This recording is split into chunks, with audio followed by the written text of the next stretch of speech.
Hello বন্ধুরা, সবাইকে স্বাগত জানাই এই রহস্যের জগতে। আজ থেকে প্রায় 1 বছর আগে এই চ্যানেলে আমি একটি গল্প রিলিজ করি, গাতিগারা বাংলো নামে। আর সেটি অসম্পূর্ণই থেকে যায়। তারপর হঠাৎ একদিন আমি ভাবি, কিছু মানুষের জন্য হলেও আমার এই গল্পটা সম্পূর্ণ করা দরকার। আর হ্যাঁ, যারা এখনো প্রথম পর্ব শোনোনি, তারা চাইলে প্রথম পর্ব শুনে নিতে পারো, যাতে তোমরা গল্পটা আরও ভালোভাবে উপভোগ করতে পারো। লিঙ্ক ডেসক্রিপশানে দেওয়া থাকলো। তারপর আর কি, কিছুজনকে সাথে নিয়ে বানিয়ে ফেললাম একটা ভয়েস ওভার টিম, আর বানিয়ে ফেললাম তার দ্বিতীয় পর্ব। তাই আজকের গল্পের নানান চরিত্রে তোমরা পেয়ে যাবে নতুন নতুন ভয়েস, আর সেই ভয়েসগুলি এই চ্যানেলে অন্যান্য গল্পেও অগ্রসর পাবে। আজ গাতিগারা বাংলোর দ্বিতীয় পর্ব নিয়ে হাজির হয়েছে তোমাদের সামনে। তাই আজ তোমাদের নিয়ে যাব এমন এক জগতে, যেখানে মুহূর্ত রহস্যে ভরা আর রয়েছে চমক। তাহলে চলো শুরু করা যাক।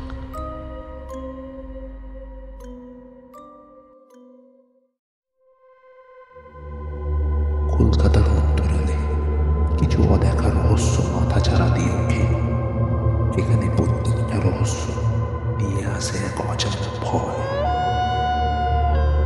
ফ্যান্টম কলকাতা তোমাকে স্বাগত জানাচ্ছে, যেখানে গল্পগুলো শুধু বর্ণনা নয়, তোমাদের ভেতরের অন্ধকারের রহস্যে প্রবেশ করাবে। তুমি কি প্রস্তুত সেই অন্ধকারের গভীরে যেতে?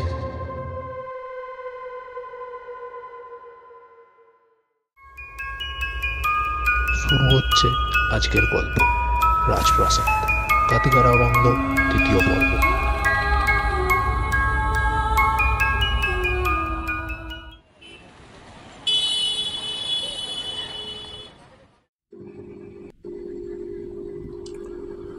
আমার নাম ইন্দ্রজিৎ সেন। আমি একজন অস্বাভাবিক গবেষক। অস্বাভাবিক কথাটির অর্থ হল কোনো ব্যক্তি বা বস্তুর প্যারানর্মাল বা অস্বাভাবিক আচরণ করা, আর আমি সেই আচরণগুলিকেই গবেষণা ও পরীক্ষা করে দেখি। সংক্ষেপে বলতে গেলে আমি একজন প্যারানর্মাল রিসার্চার।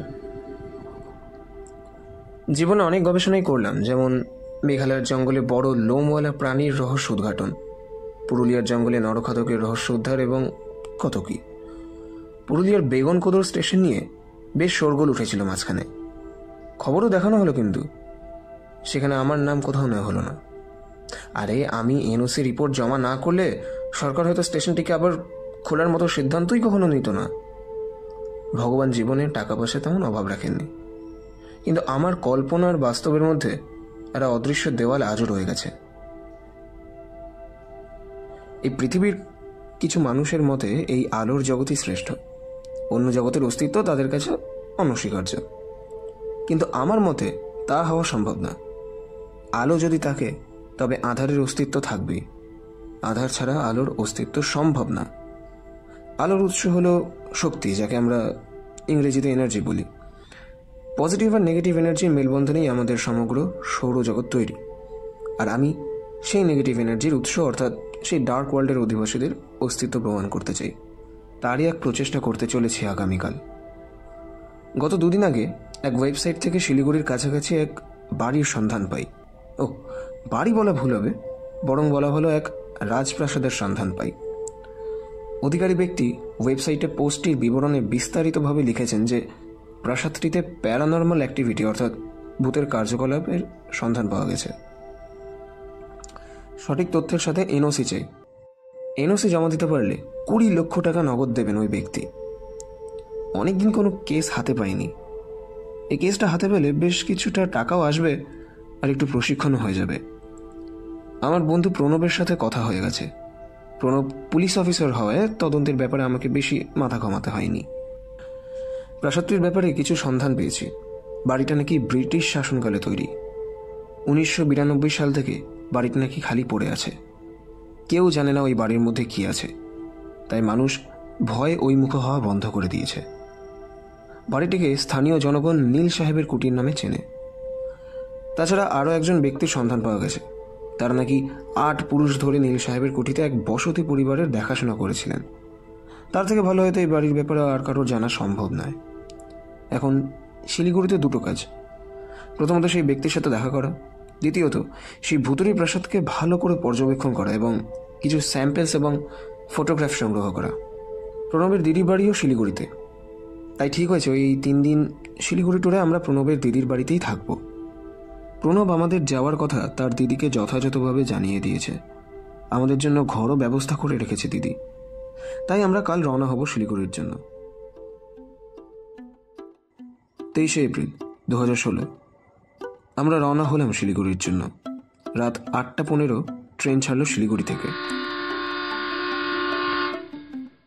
ট্রেন ছাড়ার পর প্রণব আমাকে একটা কথা বলল।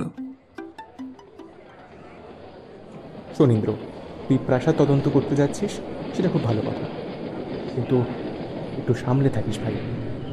আরে তুই কোনো চিন্তা করিস না, এরকম প্রাসাদের গল্প এর আগেও দেখেছি।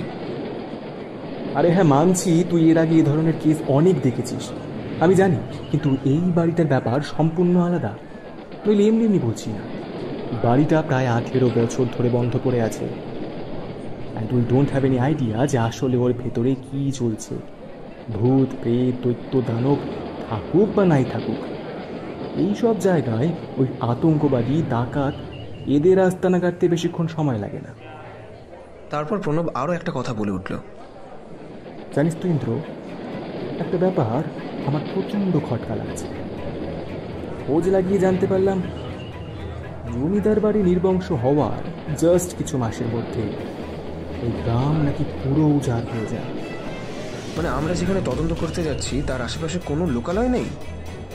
না, যেখানে এই বাড়িটা অবস্থিত তার 6 কিলোমিটারের মধ্যে কোনো মানুষের অস্তিত্ব নেই। থাকার মধ্যে রয়েছে শুধু বিশাল জঙ্গল আর বন্যজন্তু জানালা। আর কিছু নেই ওই জঙ্গলে?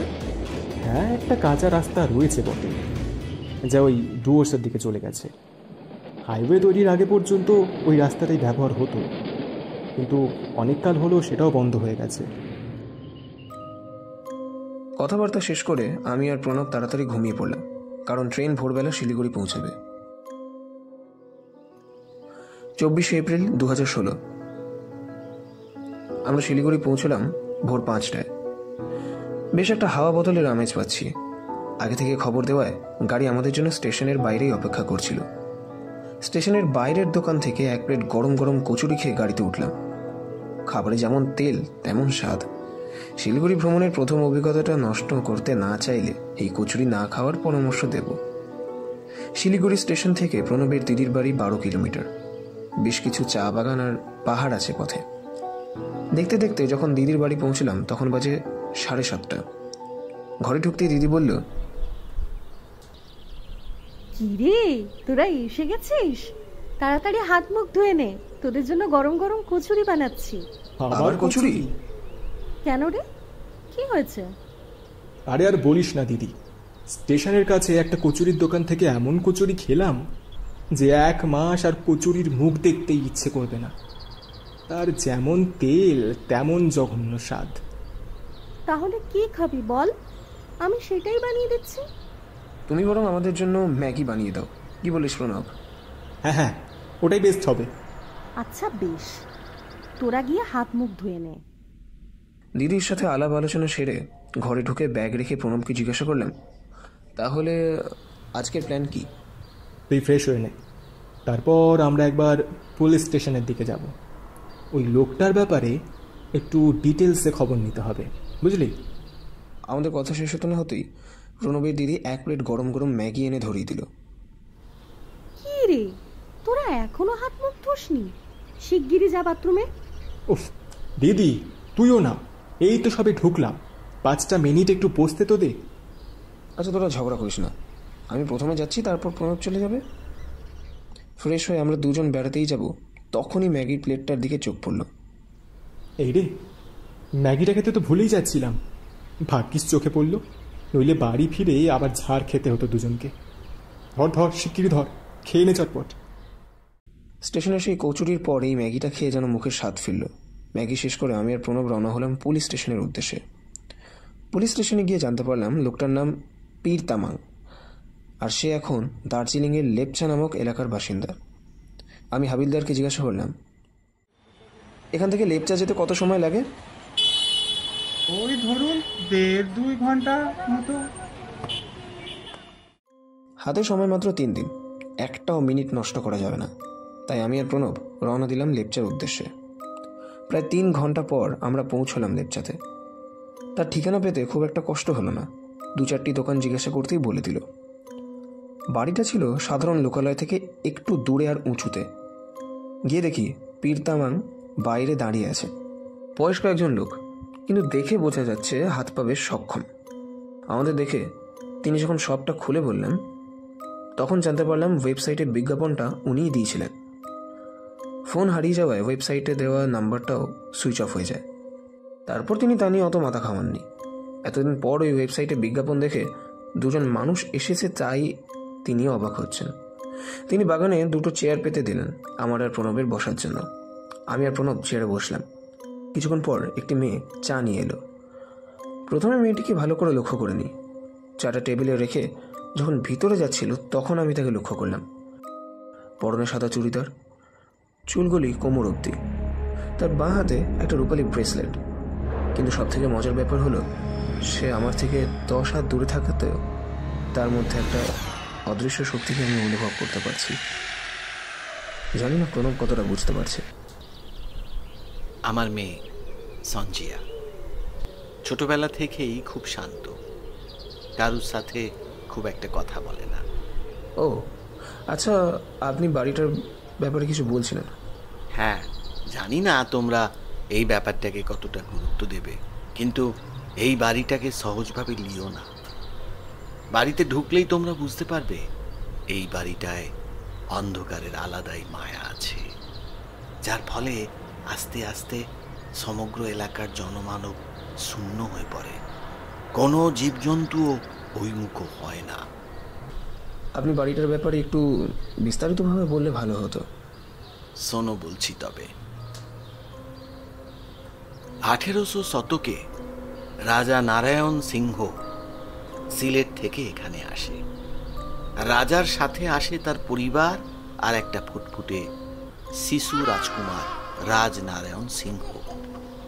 রাজাকে পেয়ে গ্রামের লোকও বেশ খুশি হলো, কারণ রাজার আশাতে গ্রামও আস্তে আস্তে উন্নতি করতে শুরু করলো। হঠাৎ একদিন রাজা গ্রামে খবর পাঠালো যে তার পরিবারের জন্য কাজের লোক দরকার। তখন থেকেই আমার পরিবার রাজবংশের আর ওই রাজবাড়ির দেখাশোনা করে চলেছে।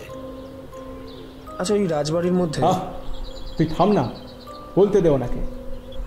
গ্রামে আসার পর রাজা ওই প্রাসাদটাকে পুনর্নির্মাণ করে নিজের বাসস্থান তৈরি করলেন। এই 1 সেকেন্ড, মানে ওই প্রাসাদ রাজা নির্মাণ করেননি? গুরুজনদের মুখে যা শুনেছি, এই প্রাসাদ আদিকালের কোনো এক ডাকাত গোষ্ঠীর তৈরি। তখন আমাদের এই গ্রাম হয়ে ওঠেনি। ওই জায়গায় ছিল বিশাল জঙ্গল আর ওই প্রাসাদ।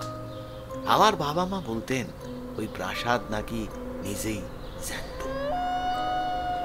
প্রাসাদের নাকি নিজস্ব একটা অনুভূতি আছে। দয়া করে আমাদের একটু গুছিয়ে বলবেন? সব যেন কেমন গুলিয়ে যাচ্ছে। ছোট থেকে যা শুনে এসেছি তা তোমাদের হুবহু বলছি। রাজা স্বভাবে নম্র প্রকৃতির মানুষ ছিলেন, কিন্তু রাত হলেই ফুটে উঠত তার অন্য রূপ। রাজা ছিলেন পঞ্চমহাতন্ত্রের অধিকারী, আর কালো জাদুতে তিনি মহাবিদ্যা লাভ করেছিলেন। তিনি এক বিশেষ ধরনের মূর্তি পূজা করতেন রোজ রাতে তার গর্ভগৃহে। ওই মহাযজ্ঞের দ্বারা রাজা গ্রামের রূপ বদলে দিয়েছিলেন। নিজের দেশ হারানোর পর রাজার ব্রিটিশদের প্রতি প্রচন্ড ধরনের ঘৃণা হয়ে গেছিল। তিনি ব্রিটিশদের কোনো মতে সহ্য করতে পারতেন না। তিনি বেঁচে থাকতে কখনোই ব্রিটিশদের কাছে আত্মসমর্পণ করেননি। প্রথম বিশ্বযুদ্ধের সময় অবস্থা বেশ গম্ভীর ছিল, তাই রাজা মহারানীকে রাজপাটের সব দায়িত্ব দিয়ে গ্রাম ছেড়ে তিব্বতের দিকে রওনা দিলেন, আর বলে গেলেন তিনি হয়তো আর ফিরবেন না। প্রায় 3 বছর পর রাজা হঠাৎ একদিন গ্রামে ফিরে এলেন, আর সাথে নিয়ে এলেন এক বিশাল আকারের 2 ডানাওয়ালা অর্ধ মানব জন্তুর মূর্তি। লোকেরা সেই মূর্তিটাকে নরকের রাজকুমার নাম দিল। কিন্তু ওই মূর্তিটা নিয়ে আসাই ছিল রাজার সব থেকে বড় কাজ। মূর্তি স্থাপন হলো রাজার গর্ভগৃহে। মূর্তি স্থাপন হওয়ার পর থেকেই গ্রামের ওপর যেন কালো মেঘ ঘনিয়ে এলো। গ্রামের চারিদিকে শুরু হলো ব্রিটিশ সৈন্যদের কার্যকলাপ এবং অত্যাচার। পরিস্থিতি হাতের বাইরে চলে যাচ্ছে দেখে রাজা ঠিক করলেন তিনি আবার মহাযজ্ঞে বসবেন। আমাবস্যার রাত দেখে মহাযজ্ঞ শুরু হলো গর্ভগৃহে। সেদিন সারা রাত গর্ভগৃহের দরজা বন্ধ করে যজ্ঞ হলো। কিন্তু সকাল হতেই প্রতিদিনের মতন রাজা নারায়ণ সিংহ গর্ভগৃহ থেকে বাইরে এলেন না। গর্ভগৃহ খোলার পর না পাওয়া গেল রাজাকে আর না ওই মূর্তিকে। শুধু পড়েছিল শালপাতায় রক্ত দিয়ে লেখা একটা আদেশ, এই গর্ভগৃহের দরজা সারা জীবনের জন্য বন্ধ করে দাও, কখনো যেন এই দরজা খোলা না হয়। সেই দিনের পর থেকে রাজা চিরজীবনের মতো নিরুদ্দেশ হয়ে যান। রাজা নিরুদ্দেশ হওয়ার কিছুদিন পর ঘটল এক অস্বাভাবিক ঘটনা। ব্রিটিশ সৈন্যরা তাদের ঘাঁটি সরিয়ে নিল আর যাওয়ার সময় বলে গেল ইস্ট ইন্ডিয়া কোম্পানি এই জায়গা চিরদিনের জন্য বয়কট করে দিয়েছে। এই গ্রাম নাকি ইস্ট ইন্ডিয়া কোম্পানির কোনো কাজে লাগবে না। তারপর থেকে কখনোই এই গ্রামের ওপর কোনো সংকট আসেনি। দ্বিতীয় বিশ্বযুদ্ধের প্রভাবও এই গ্রামের ওপর পড়েনি। রাজা হয়তো নিজের দেশ হারানোর পর এই গ্রামকে কোনো মতেই হারাতে চাননি, তাই হারিয়ে যাওয়ার মুহূর্ত পর্যন্ত এই গ্রামের জন্যই করে গেছেন তিনি। আচ্ছা, তারপর কি ওই দরজা বন্ধ করা হয়নি? রাজা নিখোঁজ হওয়ার পর রানীমা ওই দরজা চিরকালের মতন বন্ধ করে দেন এবং দরজার জায়গায় মোটা দেয়াল তুলে দেন। তাহলে এইসব আবার শুরু হলো কোথা থেকে, যখন সবকিছু ঠিক ছিল? কাল দোষ আর যাবে কোথায়? রাজবংশের তৃতীয় পুরুষ অর্জুন সিংহ, যিনি আমার মালিক ছিলেন, তার একদিন মনে হলো বংশ পরম্পরায় চলে আসা কথাগুলো সব মিথ্যে।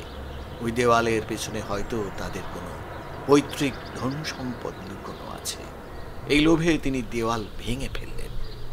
স্বাভাবিকভাবেই তিনি সেখানে কিছুই পেলেন না। দেয়াল ভাঙার কয়েকদিনের মধ্যেই গ্রামে নানা রকমের অদ্ভুত ঘটনা ঘটতে লাগলো। রাতে গোয়ালের গরু, মোষ, ভেড়া চুরি হতে লাগলো। চোর ধরার জন্য অসংখ্য দারোয়ান বসানো হলো, তাতেও কোনো কাজ হলো না। জন্তু জানোয়ার পর্যন্ত তো ঠিকই ছিল, কিন্তু হঠাৎ গ্রামে নবজাত শিশু ধাও হতে শুরু করলো। গ্রামের লোক প্রচন্ড আতঙ্কিত হয়ে একে একে সবাই গ্রাম ছাড়তে শুরু করলো। তার মাঝেই ঘটল আসল ঘটনা। জমিদার অর্জুন সিংহ হঠাৎ উধাও হয়ে যান, ঠিক রাজা নারায়ণ সিংহের মতো। তারপর আস্তে আস্তে গ্রামে মহামারী ছড়িয়ে পড়ে এবং গ্রাম পুরো উজাড় হয়ে যায়। তাহলে এই ছিল আপনাদের রাজপ্রাসাদের গল্প? খুবই ইন্টারেস্টিং। আচ্ছা, আপনার কাছে আর কিছু বলার মতন আছে? ও হ্যাঁ, আরো একটা কথা। ছোটবেলায় মা বাবার কাছে শুনেছিলাম ওই গর্ভগৃহের মধ্যে নাকি নরকে যাওয়ার সুড়ঙ্গ পথ আছে। আমি একটু মুচকি হেসে বললাম, ইন্টারেস্টিং। আর কিছু বলার মতো আছে আপনার কাছে? বৃদ্ধ লোকটি চুপ করে আমার দিকে তাকিয়ে থাকলেন, যেন তিনি কিছু অনুমান করতে পেরেছেন। হঠাৎ প্রণব বলে উঠল, না না, উনি আর কতই বা বলবেন, যতটা জানতেন বলে দিয়েছেন বোধ হয়। দেখছিস তো উনি বয়স্ক মানুষ, ওনাকে আর বেশি ডিস্টার্ব করিস না। চল চল এবার। পীর তামাং এগিয়ে এসে রাজপ্রাসাদের সদর দরজার চাবিটা দিতে গেলেন। প্রণব তখন বলল, বলছি এখন চাবিটা আপনার কাছেই থাক না, মানে ওই পরিত্যক্ত জায়গায় যাওয়ার জন্য আগে পুলিশের পারমিশনটা জোগাড় করি, তারপর না হয় এসে নিয়ে যাওয়া যাবে। প্রণবের মুখের দিকে তাকিয়ে কিছুটা আন্দাজ করতে পারলাম ও এসব কেন বলছে। তারপর আমি আর প্রণব ওখান থেকে বেরিয়ে এলাম। বেরিয়ে আমি প্রণবকে জিজ্ঞাসা করলাম, তুই ওখানে এই কথাগুলো কেন বললি? শোনো বাছা, তুমি যেমন ভূত চেনো, ঠিক তেমনি আমিও মানুষ চিনি। ওই বুড়োকে আমার মোটেই সুবিধে ঠেকলো না, কুছ তো গড়বড় জরুর হ্যায়।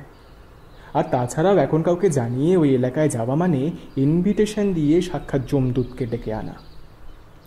সেই সব কিছুর পেছনে আসলে যে কি চলছে সেটা না আমি জানি আর না তুই জানিস। তাই যা করবার সেটা আমাদের লুকিয়েই করতে হবে। আমি আর প্রণব কথা বলতে বলতে বাগানটা পার করতেই দেখি সানজিয়া আমাদের গাড়ির সামনে দাঁড়িয়ে আছে। আমাদের দেখে সানজিয়া 2 পা সরে গেল। আমি আর প্রণব গাড়িতে উঠলাম। হঠাৎ সানজিয়া গাড়ির দিকে একটু এগিয়ে এলে আমার চোখ পড়ল সানজিয়ার চোখে। সঙ্গে সঙ্গে শিরদাঁড়া দিয়ে যেন হিমশীতল হাওয়া বলবে না। আমি স্পষ্ট তার চোখে দেখলাম ভয়ঙ্কর এক পৈশাচিক রাক্ষসের ঝলক। সানজিয়া আস্তে আস্তে বলল, সাবধানে যাবেন বাবু, বাকিটা বলতে বেশিক্ষণ সময় লাগে না।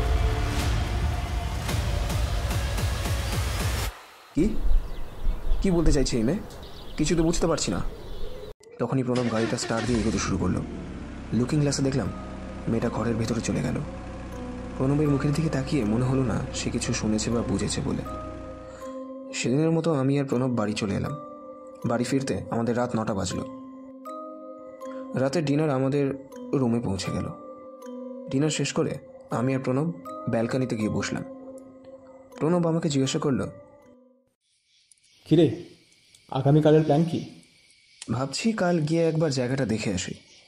জায়গাটা চোখে না দেখলে কিছু ধারণা করতে পারছি না যে আমাদের ঠিক কী পদক্ষেপ নেওয়া উচিত। ঠিক আছে, আমি তাহলে 2জন কনস্টেবল বলে দিচ্ছি। না, তুই আর আমি যাব শুধু। সে না হয় ঠিক আছে, কিন্তু কেন বলতো? দেখ, আমরা যেহেতু লুকিয়ে লুকিয়ে কাজটা করছি, তাই পুলিশ যদি আমাদের সাথে যায় তবে হিতে বিপরীত হতে পারে। তাই আমি চাই না কোনো রকম দুর্ঘটনা ঘটুক আর আমাদের প্ল্যান সব বানচাল হয়ে যাক। কথাবার্তার মাঝে আমি প্রণবকে জিজ্ঞাসা করলাম, আচ্ছা প্রণব, তোর এই পীর তামাংয়ের মেয়েটাকে একটু আলাদা মনে হলো না? আলাদা বলতে? আমার তো এমনি সব কিছু নর্মালি লাগলো। থাক, প্রণব তাহলে কিছুই বোঝেনি। যাই হোক, ওর বোঝার কথাও না। তোর ওই বুড়োর মেয়েকে কেমন কেমন লাগছে আর আমার ওই আস্ত বুড়োটাকেই। কিন্তু এবার কেমন কেমনটা এক্স্যাক্টলি কি সেটাই খুঁজে বের করতে হবে। না, ওই বাড়িতে না ঢুকলে কিছুই বোঝা যাচ্ছে না। কাল যেতেই হবে, বেশি ভাবলে চলবে না। বেশ, তাহলে কাল আমরা ওই 8টা নাগাদ বেরোচ্ছি। তাহলে যা, এখন গিয়ে শুয়ে পড়বে। 25শে এপ্রিল 2016। আমাদের বেরোতে বেরোতে 12টা বেজে গেল। আমরা রওনা হলাম গাতিগাড়ার উদ্দেশ্যে। কাল সারা রাত আমার ঘুম হয়নি চিন্তায়। খালি মনে হচ্ছিল জীবনে হয়তো প্রথমবার কিছু অস্বাভাবিক ঘটতে চলেছে আমার সাথে। কাল সারা রাত ইন্টারনেট ঘেঁটে হাতে গোনা কিছু তথ্য পেয়েছি। 1600 শতকে বেশ কিছু সাধু সন্ন্যাসী ভারতের উত্তর পশ্চিম দিক থেকে তিব্বতের দিকে যাত্রা করেছিলেন। আমার অনুমান, হোক না হোক এই প্রাসাদ ওই গোষ্ঠীর তৈরি, আর এই ভিতরের রহস্য একমাত্র তারাই সমাধান করতে পারবে। কিন্তু তাদের আর পাবো কোথায়? যা করবার আমাকেই করতে হবে। এই ভাবতে ভাবতে দেখলাম আমাদের গাড়িটা একটা চায়ের দোকানের কাছে এসে দাঁড়ালো। তখন প্রণব বলল, নে, নেমে পড় এবার। এখান থেকে হেঁটেই যেতে হবে, বুঝলি? তার আগে একটা চা খেয়ে নাও, যাচ্ছ। প্রণব দোকানে গিয়ে 2টো চা অর্ডার দিল। চায়ের চুমুক দিতে দিতে প্রণব দোকানদারকে জিজ্ঞাসা করলো, আচ্ছা দাদা, বলছি এই যে রাজপ্রাসাদ, এর ব্যাপারে কিছু জানো? দোকানদার এমনভাবে প্রণবের দিকে তাকালো যেন প্রণব তার সম্পত্তিতে হাতাতে চায়। রাজপ্রাসাদ খুঁজছেন? বাংলো যেতে চান? ওখানে ভুলেও যাবেন না, ওখানে ভূত আছে। প্রণব কিছুক্ষণ চুপ থেকে বলল, হ্যাঁ হ্যাঁ, তোমার সেই ভূত পিৎজা অর্ডার দিয়েছে তো, সেটাই ডেলিভার করতে এসেছি। তা তুমি কি বাংলোর বেলটা বাজাবে নাকি আমাকে ঠিকানাটা বলে দেবে? হ্যাঁ, আমার কথায় মজা করছেন তো? আরে দূর, রাখো তো তোমার মজা। যেমন তোমার চা তেমন তোমার কথাবার্তা। এখানে যখন অতই ভূত আছে, তাহলে তুমি এখানে দোকান দিয়ে কি করছো শুনি? রোজ কি সেই ভূতেদের চা খাওয়াও নাকি তাদের সঙ্গে কল ব্রেক খেলো? আপনি আমার কথাটা বুঝছেন না। চুপ, একদম চুপ। এবার বেশি বকলে তোমাকেই ব্রেক করে দেবো, বুঝলে? এই কথা শোনার পর দোকানদার দোকান থেকে বেরিয়ে সোজা দৌড় দেয়। আমরা দুইজনেই ঠিক ব্যাপারটা বুঝতে পারলাম না। এটা কি হলো? দূর, বাদ দে তো, উটকো লোক যত সব। তারপর আমি আর প্রণব বেরিয়ে পড়লাম সেই বাংলো বা প্রাসাদের উদ্দেশ্যে। প্রায় 2.5 ঘন্টা হাঁটার পর আমার কেমন যেন একটু ক্লান্ত হতে শুরু করলো। কিন্তু এই ক্লান্তটা আমার চেনা, আর আগেও আমি এই জিনিস অনুভব করেছি, কিন্তু সেটা কি আমার কিছুতেই মনে পড়ছিল না। চারিদিকে নজর ঘুরিয়ে দেখি কিছু পা দূরে একটা প্রকাণ্ড বাড়ি পুরোপুরি আগাছায় ঢেকে গেছে। খুব ভালোভাবে দেখলে বোঝা যাবে ওখানে কিছু একটা আছে, নইলে যে কেউ জঙ্গল ভেবে ভুল করবে। কিরে, ঢুকবি তো ভেতরে নাকি এখানে দাঁড়িয়ে থাকবি? আমি কিছু জানি না বলে সদর দরজার দিকে গেলাম। গেটে হাত দিতেই আমার সারা শরীরে কেমন যেন একটা বিদ্যুৎ সঞ্চার হয়ে গেল। সে অনুভূতিটা যেন আরও তীব্র হয়ে উঠল। হঠাৎ আমার মনে পড়ল এই অনুভূতিটা কিসের। লন্ডনের ল্যাব টেস্টিংয়ের সময় যখন নেগেটিভ পার্টিকেলগুলো ইলেকট্রন দিয়ে চার্জ করা হতো, তখন চারদিকে একটা ম্যাগনেটিক ফিল্ড সৃষ্টি করত। ভূত, প্রেত, রাক্ষস, জিন এরাও সাধারণত নিজেদের আভার মাধ্যমে চারপাশে ম্যাগনেটিক ফিল্ড তৈরি করে, যার কারণে নেগেটিভ ফিলিং বা হেভি ফিলিং হয়। আর এখানে এই এনার্জি সব থেকে বেশি। তার মানে এখানে সত্যিকার কিছু আছে যার মধ্যে এত বড় ম্যাগনেটিক ফিল্ড তৈরি করার ক্ষমতা আছে। না, এই জিনিসটাকে হালকাভাবে নিলে চলবে না। কিন্তু প্রণব তো এইসব ব্যাপারে কিছুই জানে না। তাই আমি প্রণবকে বলি, আজ আর ভিতরে যাব না, বুঝলি তো? সাথে কোনো যন্ত্রপাতি নিয়ে আসিনি, তারপর কিছুক্ষণ পর অন্ধকার হয়ে যাবে, আর এতটা পথ হাঁটতেও হবে। বরং কাল সব যন্ত্রপাতি সাথে নিয়ে আসবো। ঠিক আছে, আপনি যা বলবেন স্যার। সেদিন আমি আর প্রণব 7টার মধ্যে বাড়ি ফিরে গেলাম। সেদিন আর প্রণবের সাথে বেশি কথা বাড়ালাম না। প্রণবকে শরীর খারাপের বাহানা দিয়ে ঘরে চলে এলাম, কারণ আমি জানি তখন আমার মনে কি চলছিল। 26শে এপ্রিল 2016। এখন বাজে রাত 1টা। সাধারণত আমি এই সময় ডায়েরি লিখি না, কিন্তু আজ লিখতে বাধ্য হলাম। হয়তো এটা আমার লেখার শেষ কথা। ঠিক করেছি কাল আমি একা ওই বাড়িতে যাব, কিন্তু প্রণবকে সেটা জানতে দিলে চলবে না। প্রণব কিছুতেই আমার একা ছাড়বে না, তাই তার জন্য আমাকে অন্য ব্যবস্থা করতে হবে। কিন্তু সেখানে প্রণব কেন, যে কোনো মানুষ গেলেই তার অবধাতিত মৃত্যু। নরকের রাজকুমার কথাটা গ্রামবাসীরা হয়তো সত্যি বলতো। হয়তো এই গ্রামের উপর সত্যি নরকের রাজকুমার মানে বেলজিবাবের প্রকোপ পড়েছিল, আর এখনো হয়তো আছে। এই বেলজিবাবের সম্পর্কে হিব্রু বাইবেল আর ওল্ড টেস্টামেন্টে বিশেষভাবে বলা হয়েছে। এই সব পুরাণ মতে বেলজিবাবকে একমাত্র বৈদিক অস্ত্র দ্বারাই প্রতিরোধ করা সম্ভব। সেই অস্ত্র আমার কাছে নেই, কিন্তু বেলজিবাব নিজে নরকের দরজা খুলতে সক্ষম। আর সে যদি দরজা খুলে দিয়ে থাকে, তাহলে এখন এই বিশ্ব ধ্বংসের মুখে। আমাকে যে করেই হোক কাল ওই বাড়িতে ঢুকতেই হবে। এর পেছনের রহস্য উদ্ঘাটন করতেই হবে। আর এই ডায়েরি আমি এখানেই রেখে যাব, যাতে আমার কিছু হলে ভবিষ্যতে অন্য কেউ এই বিষয়ে খবর পায় এবং মোকাবিলা করতে পারে। এখন আমার বেঁচে থাকার থেকে বেশি দরকারি বেলজিবাবকে নরকে পাঠানো, আর নরকের দরজা চিরকালের জন্য বন্ধ করা। বেলজিবাবকে হারানোর মতো শক্তি আমার কাছে নেই, কিন্তু নরকের দরজা বন্ধ করার চেষ্টা আমি অবশ্যই করব। আরে, এই ডায়েরিটা এখানেই শেষ? কিন্তু বাকিটা কি করে জানবো যে শেষ অবধি কি হলো? না না, দাদাকে দেখাতে হবে ডায়েরিটা। কেন জানি না, মনে হচ্ছে দাদার গল্পের সাথে এই ডায়েরির কোথাও না কোথাও মিল আছে। দাদা, এই ডায়েরিটা কততে দেবেন? আরে ভাই, এটা ছেঁড়া ডায়েরি, এটার কি দাম দর করছো? এমনি নিয়ে যাও, তোমরা কলেজের ছেলে, তোমাদের কাছ থেকে আর কি টাকা নেবো। সত্যি দাদা, থ্যাংক ইউ। অর্পণকে কল করে সবটা জানাই। হ্যালো, হ্যাঁ অনেক। কি কি বলছিস রে ভাই? এটা এটা কখনো হওয়া সম্ভবই না। তুই তুই তুই তুই ঠিক করে পড় আরেকবার। নরকের দরজা, ওটা ওটা কখনো হওয়া সম্ভব? সেই জন্যই তো বলছি, আমাদের এই ব্যাপারে একটু তদন্ত করতে হবে। দেখ দেখ, শোন শোন অনেক, তুই তুই একদম একদম পাগলামো করিস না। আমার কথা শোন, আগে আগে দাদাকে বাড়ি ফিরতে দে। ঠিক আছে, তবে তাই হোক। তুই তুই তাড়াতাড়ি কলেজে আয়, আমি ওয়েট করছি। তোরা যে যা বলার বল, যা করার আমি করব।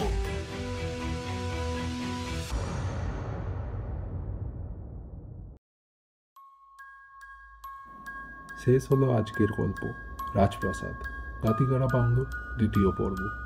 যারা যারা এখনো পর্যন্ত ভিডিওটি দেখছেন, আশা করি তাদের ভিডিওটি ভালোই লেগেছে। দয়া করে ভিডিওটিকে লাইক এবং শেয়ার করতে অবশ্যই ভুলবেন না। আর গল্পটার সম্বন্ধে তোমাদের মতামত কমেন্টে জানাতে অবশ্যই ভুলো না। তোমাদের মতামত আমাদের জন্য যথেষ্ট গুরুত্বপূর্ণ, তাই প্লিজ প্লিজ প্লিজ কমেন্ট করো। আগামী 31শে আগস্ট শুক্রবার এর তৃতীয় এবং শেষ অধ্যায় প্রকাশ পাবে। যারা যারা এখনও চ্যানেলটাকে সাবস্ক্রাইব করোনি তারা এখনই সাবস্ক্রাইব করে নাও আগামী আপডেটসের জন্য। আগামী শনিবার আপনাদের সাথে দেখা হচ্ছে নতুন একটি গল্পের সাথে। ততদিন ভালো থাকবেন। Tata, bye bye, সায়োনারা।